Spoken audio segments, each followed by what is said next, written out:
পতাকা উত্তোলন পর্ব চলছে। জাতীয় পতাকা উত্তোলন করছেন রাজ্যের মাননীয়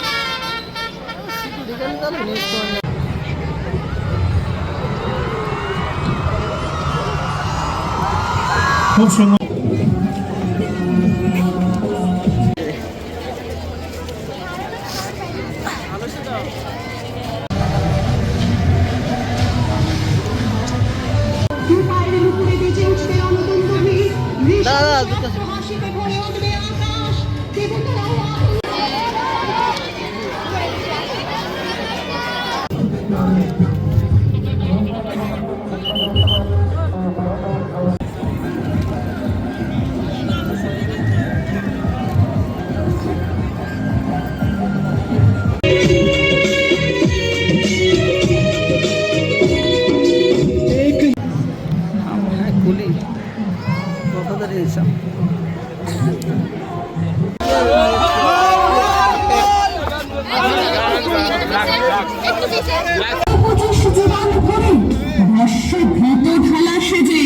বছরের লেগে গাঁথে দেওয়া জানে লজ্জা ভীষণ।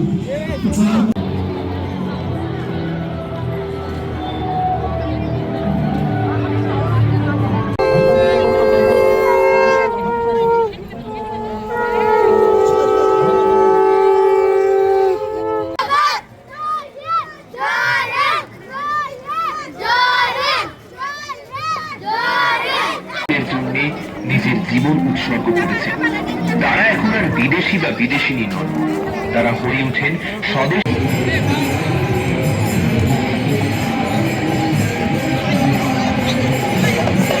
সবাই প্রতিটা ঘরে ঘরে আমরা এখনো মনে করি এবং মনে রাখি, সেটা হচ্ছে তোমরা আমাকে রক্ত দাও, তোমরা আমাকে রক্ত দাও, আমি তোমাদের স্বাধীনতা দেব।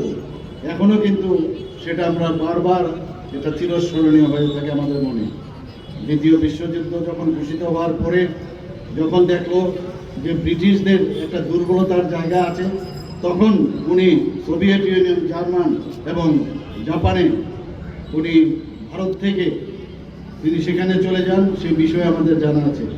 এবং মেইন উদ্দেশ্য কী ছিল, যে এই সুযোগকে সদ্ব্যবহার করে যদি ব্রিটিশকে ভারত থেকে তাড়িয়ে দেওয়া যায়, ওদের বিরুদ্ধে যদি আমরা যুদ্ধ ঘোষণা করি, তবে সেটা সম্ভব হবে।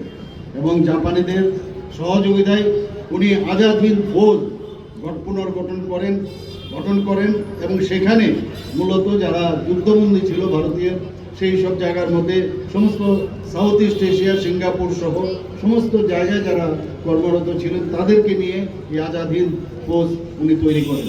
বলতে গেলে ভারতের প্রথম যে সরকার, বলতে গেলে ওনার নেতৃত্বে, ওনার প্রধান হিসাবে এই আজাদ হিন্দ সরকার সেখানে গঠিত হয়েছিল। জাপানের আর্থিক, রাজনৈতিক এবং কূটনৈতিক এবং সামরিক যে সহযোগিতা, সেটা নিয়ে উনি আজাদ হিন্দ সরকার প্রতিষ্ঠিত করেছিলেন।